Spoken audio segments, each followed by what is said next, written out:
Dios pueda hablar a nuestra vida, a nuestro corazón. Hoy vamos a hacer un paréntesis. Escúcheme, mis amados hermanos y jóvenes, hoy vamos a hacer un paréntesis a la serie del libro de Oseas, porque queremos hablar de la familia, del matrimonio de manera especial. Algunos de ustedes pueden decir, pero pastor, yo no estoy casado, me falta mucho, soy muy joven, o soy viudo, o ya soy una viuda, o soy soltero. Miren, mi hermano, la palabra de Dios es para todos, amén. Soltero, casado, viudo, divorciado, es para todos. La palabra de Dios tenemos que estudiar todo el consejo de Dios. Tenemos que aprender de todo lo que la palabra de Dios nos enseña. Jóvenes, algún día se casarán o no se casarán, pero algún día también serán un instrumento ustedes para defender la palabra, para defender nuestra fe. Y entonces tenemos que conocer bien lo que la palabra de Dios enseña acerca del diseño divino para la familia, para el matrimonio. Amén. Así que yo quiero que prestes mucha atención. A veces los jóvenes dicen, pero esto matrimonio no es para mí, y así que se entretienen. No, es para ti también, joven. Es para ti también. Yo conocí a Cristo a la edad de 14 años y he aprendido de la palabra de Dios, de todo el consejo de Dios desde los 14 años. Y estaba atento a lo que la palabra de Dios quería enseñarme. Yo no puedo dividir la palabra y decir, yo no puedo aprender nada del libro de Levítico, yo no puedo eliminar el libro. No, es palabra de Dios. Y algo Dios tiene que enseñarme del libro de Levítico, o del libro de Números, o de los profetas. Amén. Así que vamos ahora a aprender de estos 7 versículos de Primera de Pedro, esta semana y la próxima semana. Vamos a ir a la palabra, lo que la palabra enseña, no lo que yo digo, no lo que el pastor quiere decir, lo que la palabra de Dios enseña.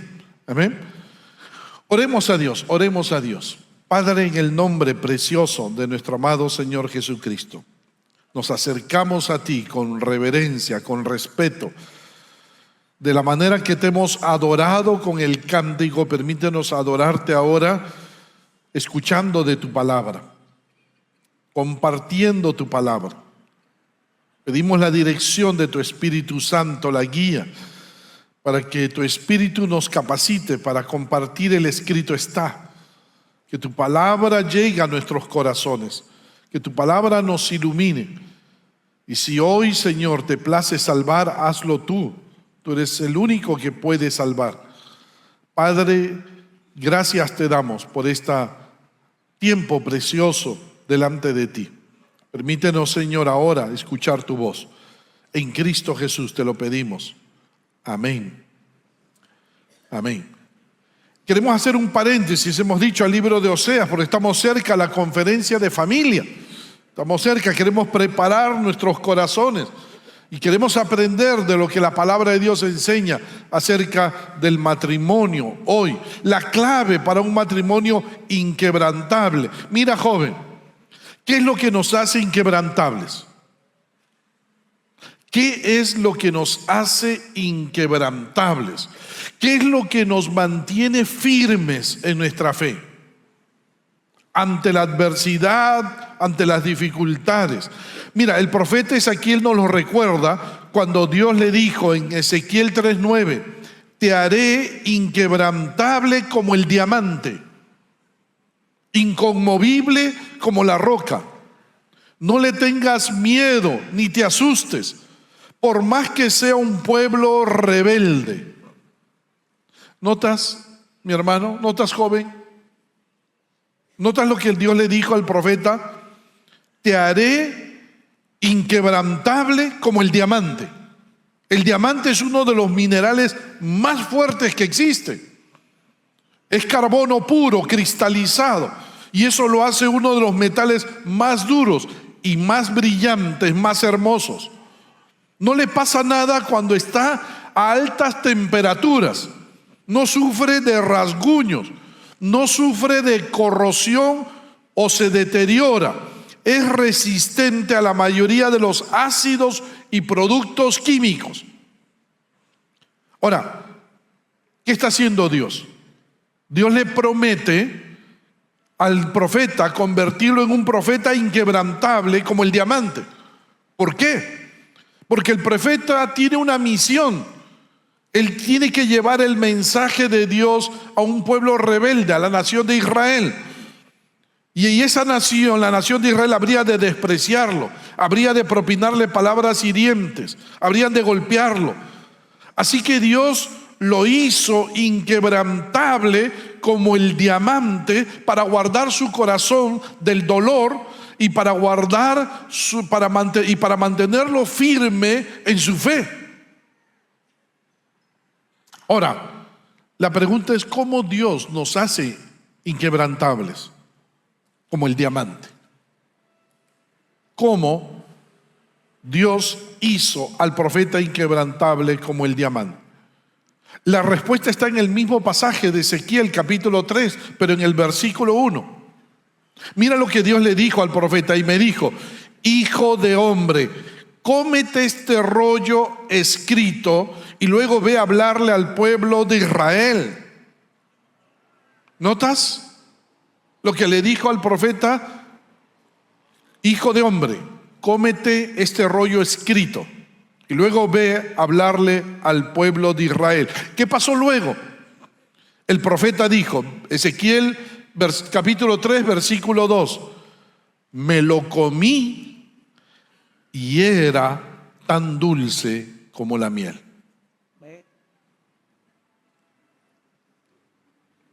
¿Qué es tan dulce como la miel? ¿Ah? La palabra de Dios. ¿Notas, mi hermano? ¿Notas, mi amigo? ¿Notas, joven? La palabra de Dios. El salmista decía en el Salmo 119, cuán dulces son a mi paladar tus palabras, más que la miel a mi boca. Mira, mi hermano, lo que nos hace inquebrantables como el diamante es cuando nosotros aplicamos, creemos y vivimos la palabra de Dios. Cuando la obedecemos. Por eso, joven, tenemos que conocer todo el consejo de Dios. Todo, desde el Génesis hasta el Apocalipsis, es palabra de Dios. Y cuando tú la lees, la estudias, la vives, te hace inquebrantable como el diamante. Amén. Nos hace fuertes, nos hace duros, nos hace inquebrantables en nuestra fe. Familias, crean y vivan la palabra de Dios. Esto es vital. Y uno de los pasajes bíblicos que nos hará inquebrantables en nuestros matrimonios cuando lo obedezcamos es el pasaje de Primera de Pedro, capítulo 3, versículo 1 al 7. Estos 7 versículos los vamos a estudiar hoy domingo y la próxima semana, y quizás nos lleve más tiempo, pero hay que estudiarlo. Hay que meditar en la palabra. Aquí encontramos el diseño de Dios para que un matrimonio se vuelva y se mantenga inquebrantable. Lamentablemente este pasaje de la Biblia es hoy muy rechazado, joven. ¿Por qué? Porque las feministas, los grupos feministas, dicen que es un texto misógino. Es decir, es un texto que va en contra de la mujer. Pero nada más errado. Ese concepto solo viene de un corazón que está en rebeldía contra Dios. Lamentablemente hemos visto a través de la historia que cuando Dios manda algo, la gente se rebela inmediatamente contra lo que Dios manda. Hay rechazo al diseño de Dios para el matrimonio. Por ejemplo, Dios creó las relaciones sexuales para practicarse dentro del matrimonio. ¿Notas? Los hombres se han rebelado al diseño divino y ahora practican las relaciones sexuales fuera del matrimonio, en amplia rebeldía contra Dios. Dios creó roles dentro del matrimonio y el hombre también se ha rebelado contra estos roles. La esposa quiere tomar el rol del esposo y el esposo quiere ser un esposo pasivo para que la esposa sea quien tome las decisiones en el hogar. Eso es rebeldía al diseño divino. Nosotros somos cristianos y debemos vivir el diseño original de Dios. Debemos confiar en lo que Dios estableció para el matrimonio. Dios instituyó el matrimonio, por lo tanto Dios sabe lo que es mejor para el matrimonio. ¿Cuántos lo creen? Dios sabe lo que es mejor para el matrimonio. Cuando el apóstol Pedro escribió este pasaje, lo hizo dentro de un contexto. El apóstol le está escribiendo a cristianos que están siendo perseguidos, que han sido dispersados por todo el mundo antiguo. A ellos el apóstol Pedro les hace el llamado a vivir vidas santas.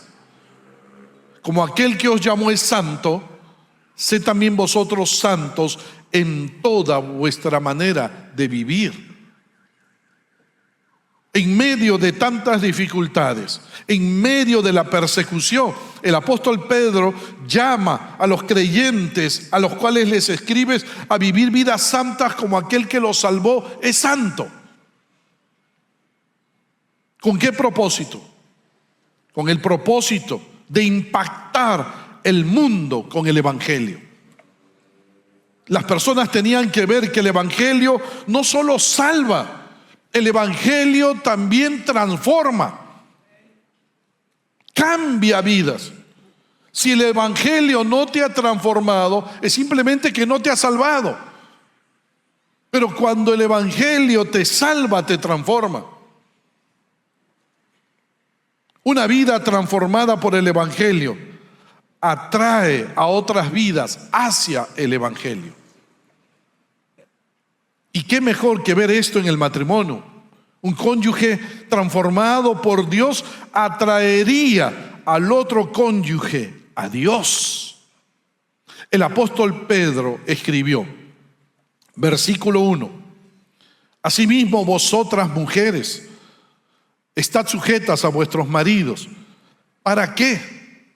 Para que también los que no creen a la palabra sean ganados sin palabra por la conducta de sus esposas. ¿Notas cómo podemos cambiar a otros? Si alguna vez te preguntaste cómo puedo influenciar en los demás, cómo puedo cambiar a mi pareja, cómo puedo cambiar a mi esposa, a mi esposo, a mis hijos, no hay nada como el poder de un buen ejemplo. Esposa, mi hermano, mi hermana, no hay nada como el poder de un buen ejemplo. Esto podría ser llamado evangelismo por el ejemplo, o transformando a otros por medio de una vida transformada. Ahora, ¿qué estaba pasando? Vamos ya directo casi al texto. ¿Qué estaba pasando? Cuando el apóstol Pedro escribe esta carta, la escribe a cristianos que se encuentran dispersos por todo Asia Menor, lo que hoy en día es el país de Turquía. Asia Menor. Pedro, dice 1 Pedro 1:1, Pedro, apóstol de Jesucristo, a los expatriados de la dispersión en el Ponto, Galacia, Capadocia, Asia y Bitinia. La pregunta es cómo era el trato hacia la mujer en esa región del mundo de aquel entonces. Quiero que entendamos, mi hermano, yo me quedé sorprendido cuando comencé a estudiar la palabra, este pasaje. La forma, el trato hacia la mujer en esa región era diferente al trato que se daba a la mujer en el mundo greco-romano, en la cultura greco-romana y en la cultura judía. En la cultura greco-romana, ¿no es cierto?, existía la patria potestad. El esposo tenía poder, autoridad sobre la esposa. Aún tenía el poder. El esposo podía hasta matar a su esposa si quería hacerlo. Eso era la patria potestad en el mundo greco-romano. Su vida dependía del esposo. En la cultura judía había leyes, sí, que protegían a la mujer. Había leyes que respetaban a la mujer, pero el judío consideraba a la mujer como un ser inferior. Tú debes haber escuchado la oración de ese judío que decía: gracias Dios porque no me has hecho un perro o una mujer. Así pensaba el judío. ¿Notas? Ahora, pero en la cultura judía era restrictiva, patriarcal, dejaba poco espacio para el desarrollo de la mujer. Pero el trato de la mujer en Asia Menor era diferente. En la zona de Galacia, el Ponto, Capadocia, era diferente. Allí las mujeres tenían muchas más oportunidades de hacer aquello que deseaban hacer. Tenían mucha libertad. Participaban activamente en actividades comerciales privadas, servían en oficios públicos, tenían un papel muy destacado en varios cultos religiosos, podían incluso votar, podían desempeñar cargos públicos. Es decir, la mujer no estaba tan subyugada en esa zona, en esa región. Ahora, agrégale si esa mujer, si esa esposa se convertía al Señor, ¿de qué más disfrutaba? No solo tenía libertad social allí donde vivía, sino también que tenía libertad en Cristo. Ahora esa mujer que se convertía al Señor era emancipada, libertada a causa del Evangelio. El Evangelio representaba para la mujer un notable aumento en su autoestima, en su valor, en su dignidad, porque eso hace el Evangelio. Ahora ella sentía que estaba en igualdad de condiciones con el varón, tal como Pablo le enseñaba en Gálatas 3:28. Ya no hay judío ni griego, no hay esclavo ni libre, no hay varón ni mujer, porque todos vosotros sois uno en Cristo. Tenemos el mismo valor. Podía orar. La mujer, una vez que se convertía, podía orar, profetizar en la congregación. Se le abrían muchas puertas de servicio en el ministerio, en las iglesias. Podía participar activamente en la evangelización. En muchos casos podía administrar hasta sus propios bienes. Ahora imagínate, mi hermano, la mujer de esa zona, con libertad social y libertad espiritual. Eso podía ser un peligro. ¿Cuál peligro? El peligro de comenzar a empoderarse. ¿Tú creías que el empoderamiento de la mujer solamente es hoy? No. A través de la historia ha habido momentos en que la mujer ha querido empoderarse. El peligro era irse de un extremo a otro, de la opresión al libertinaje.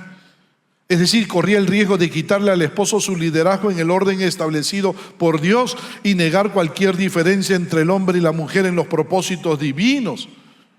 Muchas esposas, es interesante, muchas esposas que comenzaron a convertirse antes que el esposo en esa región, comenzaron a creer que podían asumir el liderazgo en el hogar por ser cristianas y porque sus esposos no lo eran.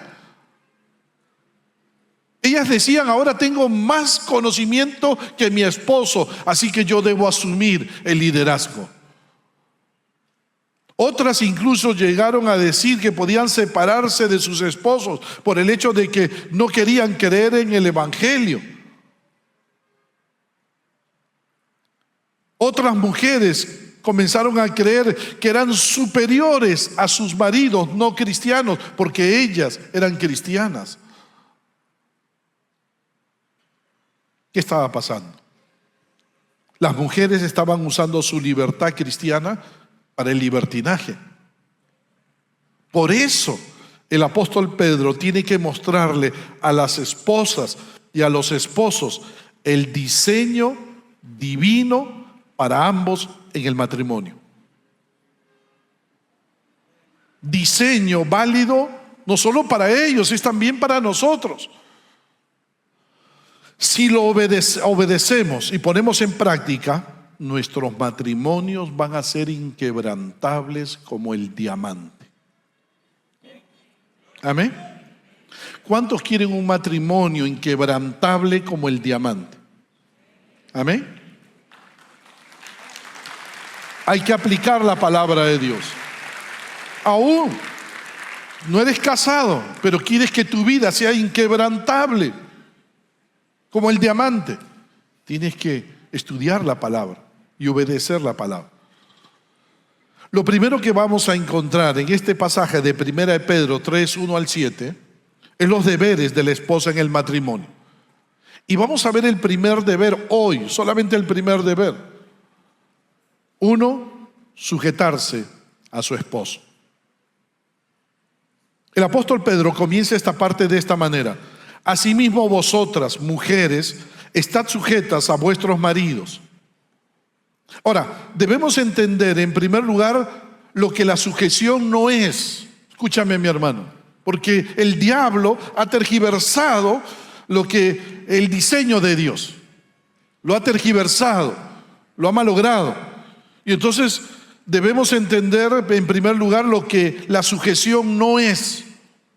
1, la sujeción no es solo para la mujer en primer lugar. La sujeción no es solo para la mujer. Mis amados hermanos, todos debemos sujetarnos a alguien. El apóstol Pablo, antes de decirle a las esposas que se sujeten a sus esposos, escribió en Efesios 5:21, someteos unos a otros en el temor de Dios. Todo hijo de Dios debe tener un corazón sumiso, sujeto.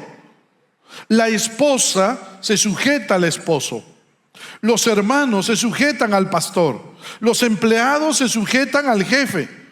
Cristo se sujeta a su Padre celestial. ¿Notas, mi hermano?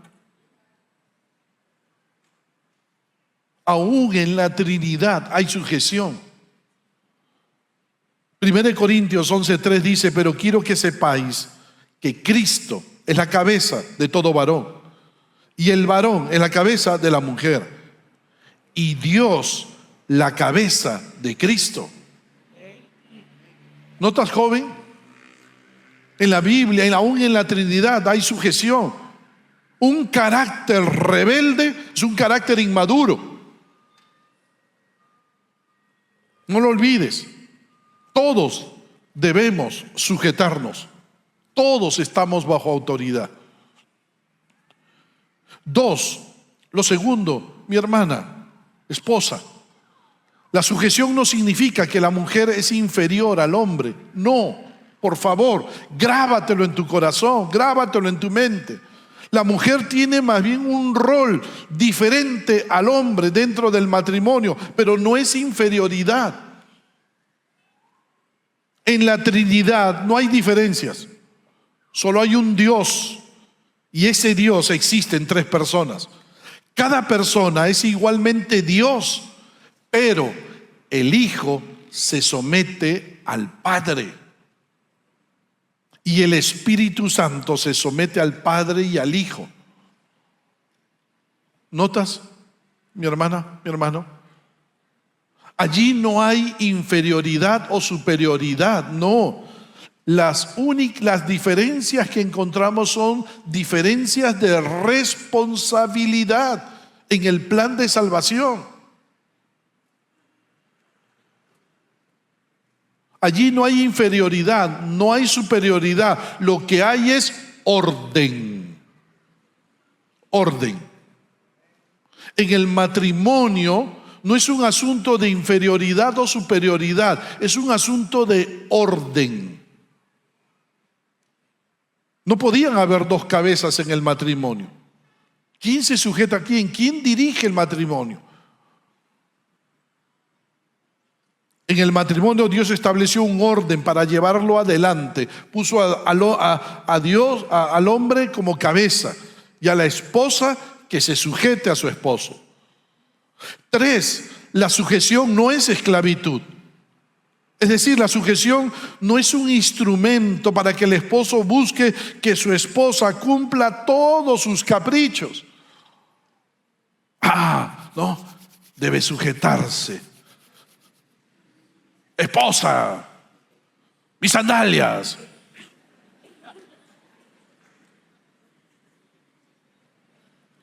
Cocacho le doy. No, la sujeción no es esclavitud. La sujeción no es callar. Como que la esposa no tiene talentos, dones, inteligencia, sabiduría para contribuir con las decisiones en el hogar. No, cuidado.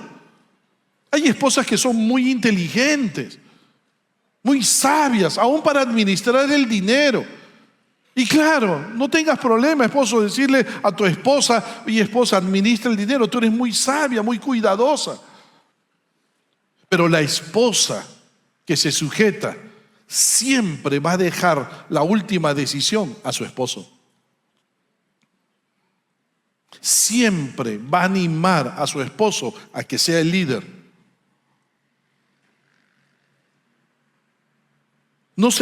Sujeción no se trata de decir sí, cariño, sí, cariño, sí, cariño, sí, cariño, a todo. Eso no es sujeción, eso es pasividad. Sujeción no significa que la mujer no opina o no tiene personalidad propia. No, la mujer en el matrimonio es ayuda idónea. No olvides ¿qué es un matrimonio? Un matrimonio es la unión de un hombre y una mujer para cumplir los planes de Dios. Es la formación de un equipo para cumplir los planes de Dios. Y entonces hay una cabeza y hay la esposa se sujeta al esposo y juntos forman un equipo y la esposa ayuda.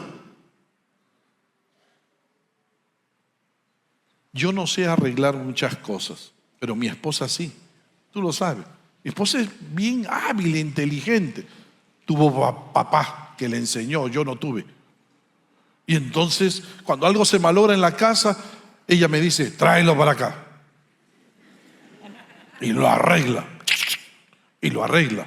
Saca sus herramientas y lo arregla. Pero lo que me dice al final es lo que... ¿Qué harías sin mí?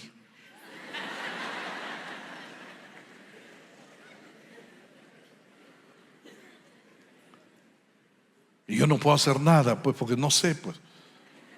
Pero yo le digo: pero yo soy pastor titular. Mis hermanos, escúchenme.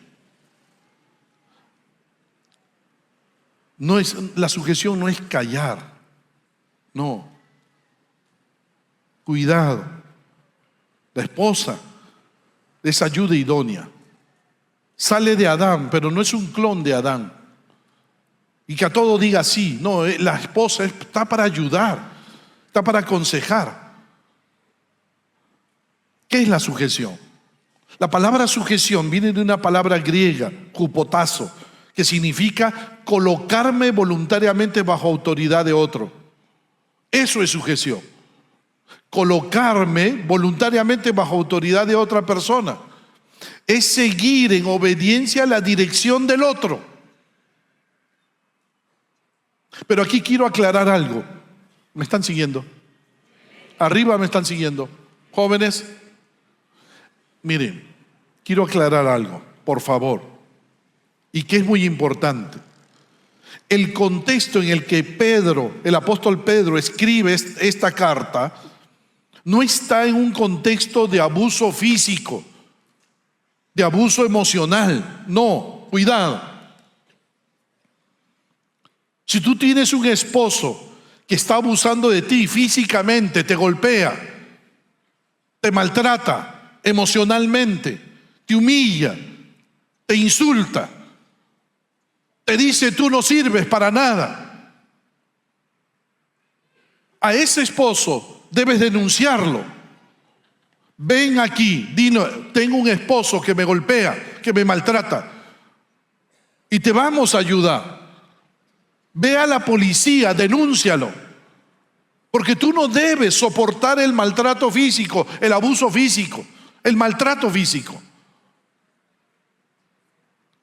Este mandato no está dentro el maltrato no está dentro de una autoridad abusiva.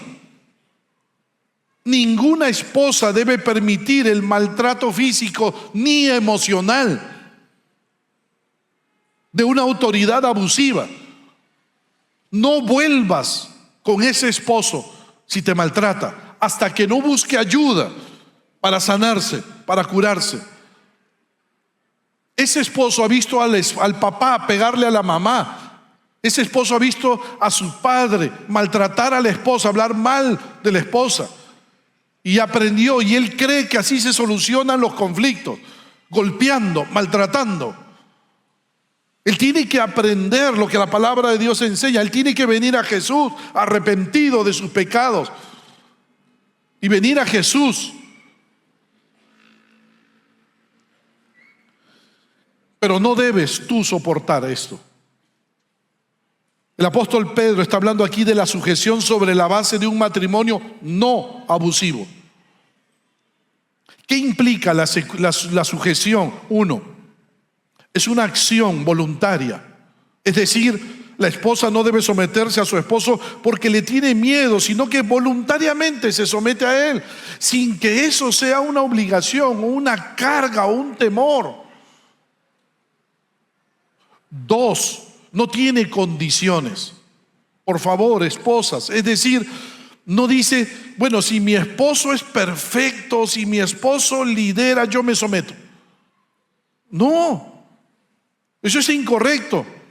Puede ser que hayas visto defectos en tu esposo, como el hecho de que sea de repente muy pasivo. Hayas decidido entonces tú tomar la rienda de tu hogar y quizás tu tarea está teniendo éxito en lo económico y social, pero en lo espiritual estás en bancarrota.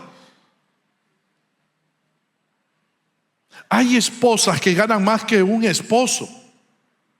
Hay esposas que son las jefas, las gerentas de una empresa y tienen al esposo como empleado de la empresa.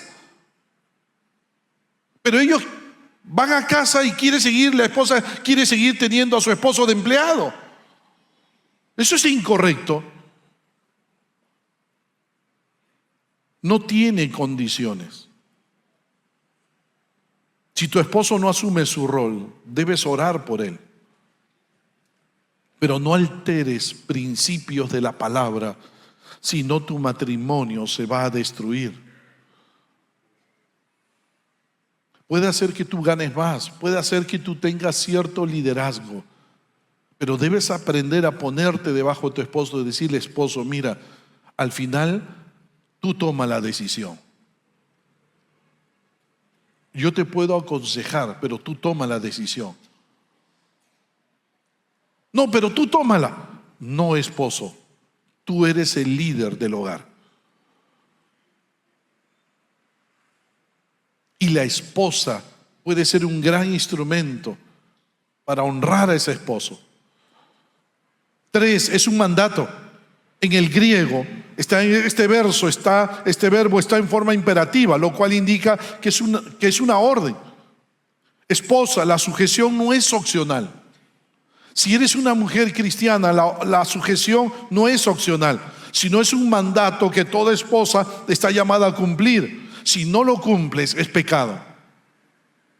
Te estás rebelando contra Dios. 4, es responsabilidad de la esposa cumplir este mandato. Esposos, en ningún lugar de la Biblia se dice que el esposo debe exigir con el uso de la fuerza el cumplimiento de este mandato en la esposa. No se trata de que ahora todos los matrimonios salgan, los esposos salgan, lleguen a casa, cierren la puerta y le digan a la esposa, bueno, ya escuchaste ese bigotón, sujétate.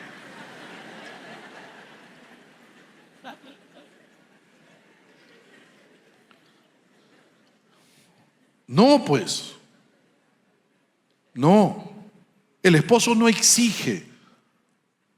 Es responsabilidad de la esposa sujetarse a la esposa. No del esposo exigirlo.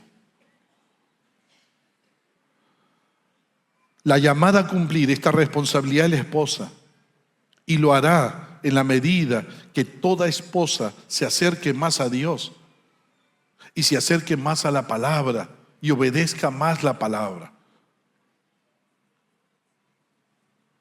Solo Dios te va a dar la capacidad, esposa, para obedecer sus mandamientos. Ahí tienes la gracia de Dios y el Espíritu Santo. 5. Es sujeción en todo, menos en el pecado. El apóstol Pablo escribe: así también las casadas lo estén a sus maridos, sujetos en todo. Hablando de la sujeción de la iglesia a Cristo. La sujeción no es selectiva, eligiendo lo que me gusta o lo que más me convenga, ¿no? No es que alguna esposa llegue a casa y le diga a su esposo: mire, esposo, me voy a sujetar. Te voy a decir sí, cariño, sí, cariño, sí, cariño. Pero tú me compras esas botas de cuero que acabo de ver en Saga Falabella.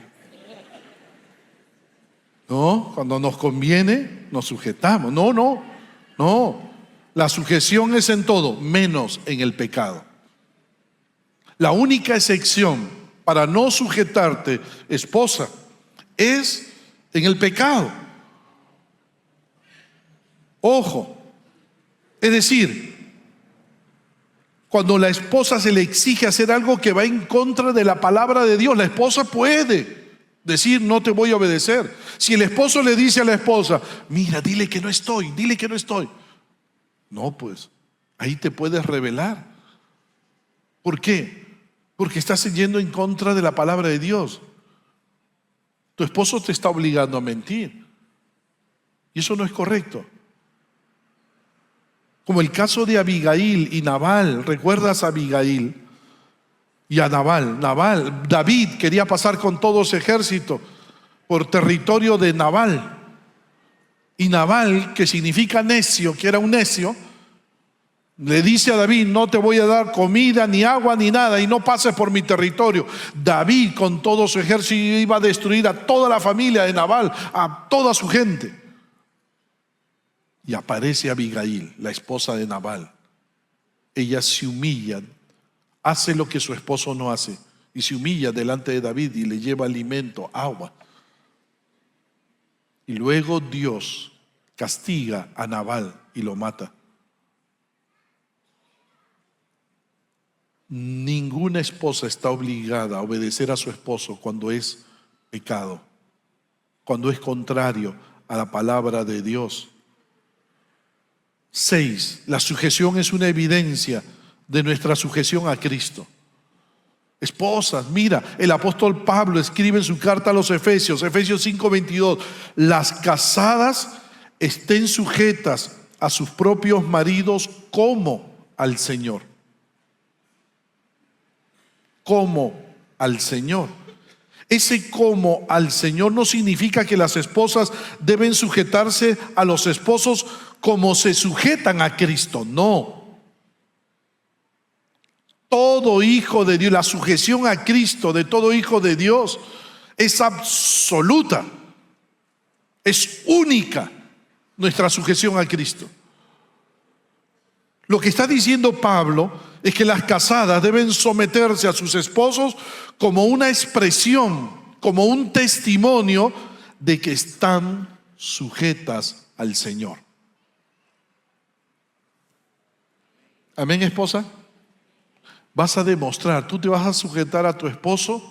¿Por qué? Por como una forma de testimonio de que realmente tú eres una cristiana verdadera, una hija de Dios, y que obedeces la palabra. La sujeción 7 tiene sus ejemplos. Mira, el primer ejemplo, esposa, si quieres un ejemplo de sujeción, la iglesia. Efesios 5:24. Así que, como la iglesia está sujeta a Cristo, así también las casadas lo estén a sus maridos en todo. Allí tienes un ejemplo que debe motivarte a sujetarte a tu esposo. El hecho que la iglesia del Señor, nosotros, estamos sujetos a Cristo. Amén. La iglesia es tu mejor modelo y ejemplo. El segundo modelo y ejemplo, Sara, versículo 6 de Primera de Pedro, capítulo 3. Como Sara obedecía a Abraham, llamándole Señor, de la cual vosotras habéis venido a ser hijas, si hacéis el bien sin temer ninguna amenaza. Sara se sometía a Abraham, al patriarca Abraham en el Antiguo Testamento, el padre de la nación hebrea. Aún Sara se sometía a Abraham cuando Abraham no tomaba buenas decisiones. ¿Recuerdas cuando Abraham mintió delante de Faraón e hizo pasar a su esposa como su hermana? Se sujetó, aún en las malas decisiones de su esposo, pero también se sujetó a él y le llamaba Señor con respeto, honra. Las esposas que siguen el ejemplo de Sara de sujeción se convierten en hijas de Sara. Pero no solo eso, se comprometen a hacer lo correcto, el bien, y ya no deben tener ningún temor, porque Dios va a estar obrando a través de ustedes. Ustedes, esposas, van a ser instrumentos de bendición. No solo para sus esposos, sino también para sus hijos. Sus hijos van a aprender el modelo de matrimonio. Y 8, termino aquí, permítanme. La sujeción tiene un propósito. La sujeción tiene un propósito. Versículo 1, la segunda parte de Primera de Pedro 3. El apóstol Pedro escribe: para que también los que no creen a la palabra sean ganados sin palabra por la conducta de sus esposas. Ojo, no hay mejor manera de cambiar a otra persona que el ejemplo. Esposa, si alguna vez quisiste cambiar a tu esposo, este es un buen momento, influenciando a través de tu ejemplo. Una vida transformada por el Evangelio va a traer a otros al Evangelio. Una esposa transformada por Cristo atraerá a su esposo hacia Cristo. ¿Notas?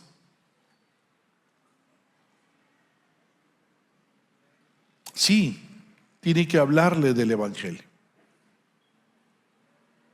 a su esposo, pero no le va a hablar del Evangelio así como lo hacen algunas esposas, colocándole un versículo en el baño, en la cocina, en el cuarto, poniéndole Biblias abiertas en cada lugar.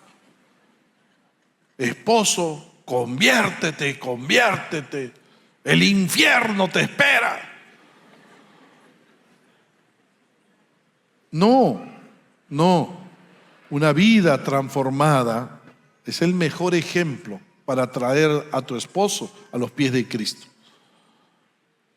Pero lo contrario también es cierto. Si una esposa se autodenomina cristiana, pero es mandona, antipática, contestona, criticona, impaciente, se va a convertir en el mayor obstáculo para que su esposo venga a Cristo.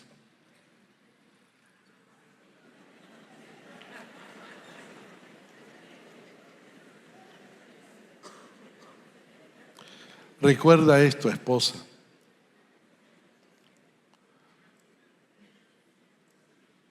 Recuerda esto. Una vida transformada habla más que 1000 palabras. ¿Amén? Una vida transformada habla más que 1000 palabras. Yo te animo. Soy una buena esposa. Hay otros puntos más, los vamos a ver la próxima semana. Amén.